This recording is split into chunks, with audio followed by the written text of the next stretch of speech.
5 días después de enterrar a mi padre, supe que mi esposo ya había gastado mi herencia en su cabeza, hasta el último dólar, y lo había hecho 11 meses antes de que mi padre muriera. Todavía no sabía esa parte en la mañana en que comienza esta historia. Todo lo que sabía era que entré a mi cocina a las 10:30 de un miércoles y encontré al hombre con el que había estado casada durante 22 años sentado allí con sus pantalones deportivos, bebiendo café, relajado como un hombre de vacaciones, mientras todavía estaba discutiendo con un florista sobre flores fúnebres que mi padre habría odiado. Mi nombre es Grace Allison. Antes de esa mañana, te habría dicho que mi matrimonio era estable, no perfecto, pero estable. Mi padre, Robert Hale, había construido una pequeña empresa de contratación mecánica de la nada y la vendió 6 años antes por una fortuna de la que nunca se jactó. Conducía un camión con 200,000 millas y discutió consigo mismo en voz alta en la ferretería. Cuando murió ese domingo por la noche, perdí la última cosa estable de mi vida. Todavía no sabía que estaba a punto de perder el segundo también. Me paré en la puerta de la cocina mirando a mi esposo, Ryan, como si fuera un extraño con la cara puesta. ¿Por qué estás en casa?, pregunté. Apenas levantó la vista de su computadora portátil. Es miércoles, dijo, como si eso explicara algo. Noté que su teléfono del trabajo no estaba en el mostrador donde siempre se cargaba. Le pregunté si le había pasado algo en su trabajo. Cerró la computadora portátil y dijo 4 palabras que lo cambiaron todo. Renuncié ayer, Grace. Él había renunciado sin decirme una palabra primero. Cuando le pregunté por qué, dijo que ya no tenía sentido trabajar, que mi herencia era suficiente para los dos. Mi padre llevaba muerto 5 días. Todavía tenía guardado su último correo de voz porque no pude borrarlo. Las tarjetas de condolencia estaban apiladas junto a la tostadora. Y mi esposo ya había calculado nuestra jubilación con el dinero de un hombre muerto que nunca había discutido conmigo. Cuando le pregunté cómo podía saber qué heredaría, dudó y luego dijo, incluso de manera conservadora, tienen que ser unos pocos millones. Nunca había hecho esos cálculos yo mismo. Mi esposo lo hizo. Esa noche, su madre Carol y su hermana Jenna vinieron a cenar. A los 20 minutos, Ryan le dijo a su madre que le compraría una casa una vez que todo estuviera despejado. Protestó durante exactamente 3 segundos antes de mencionar propiedades que ya había visto. Luego le ofreció a su hermana $200,000 para borrar su deuda comercial. Ella lo abrazó como si él le hubiera dado un boleto de lotería ganador. Nadie preguntó cómo me iba, qué tenía realmente la herencia de mi padre o qué querría hacer con algo de eso. Saltaron directamente a dividirlo. Cuando les recordé que mi padre ni siquiera estaba enterrado todavía, Ryan me acusó de poner las cosas feas. Le dije que prometer $200,000 que nadie había aprobado era la parte fea. A la mañana siguiente, el abogado de mi padre, David Reeves, me llamó pidiéndome que viniera solo sin Ryan. Me dijo que mi padre lo había pedido específicamente. Luego preguntó si Ryan había visitado alguna vez a mi padre solo meses antes de morir.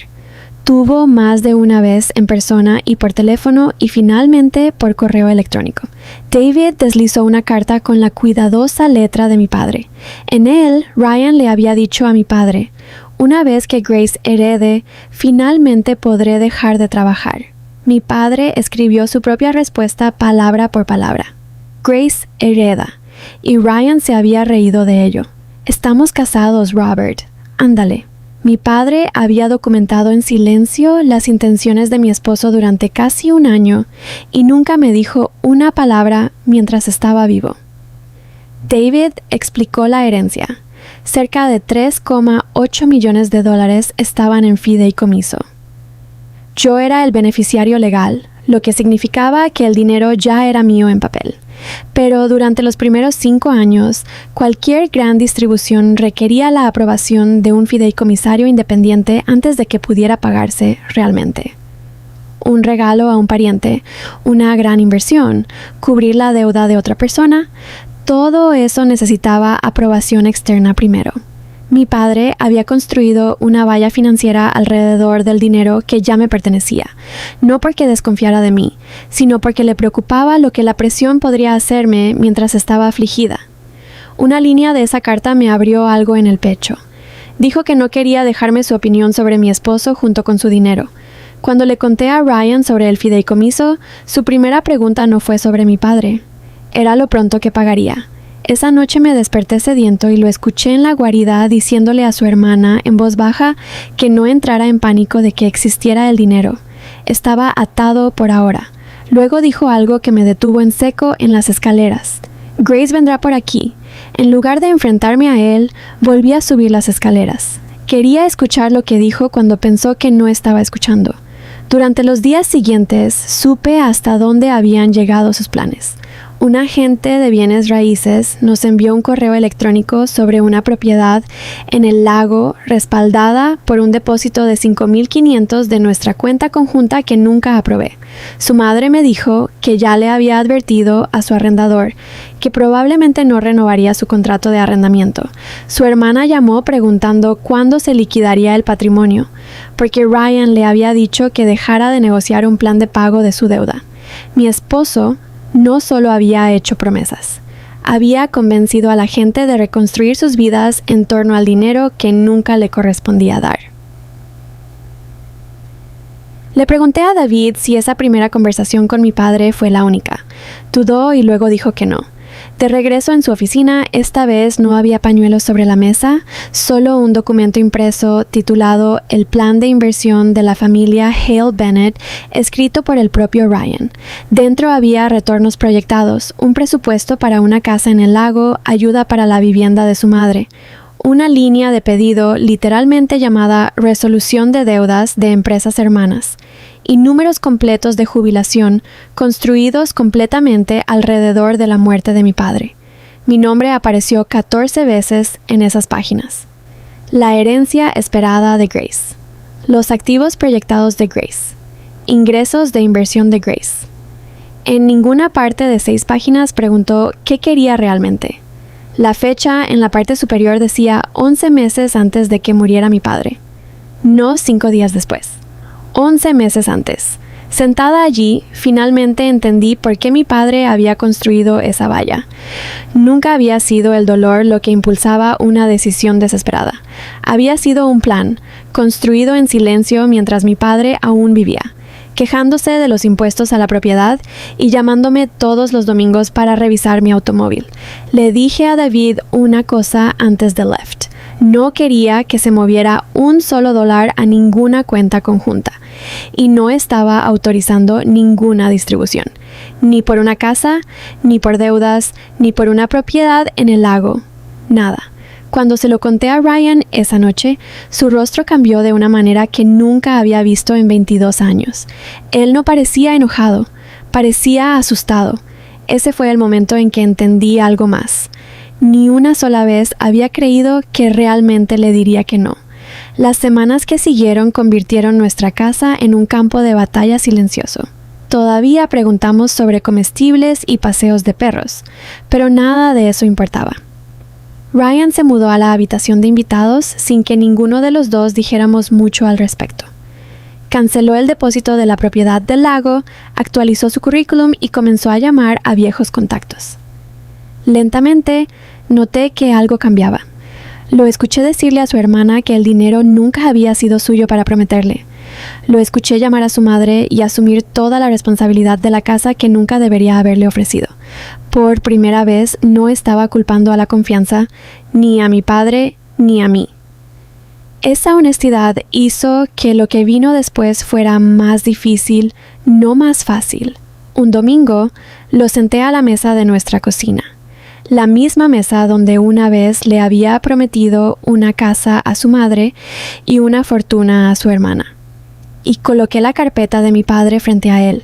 Le pedí que me mostrara una página donde había preguntado qué quería. No pudo porque no había ninguno. Mi nombre estaba en todas partes en ese plan, y yo no estaba en ninguna parte. Finalmente admitió la verdad.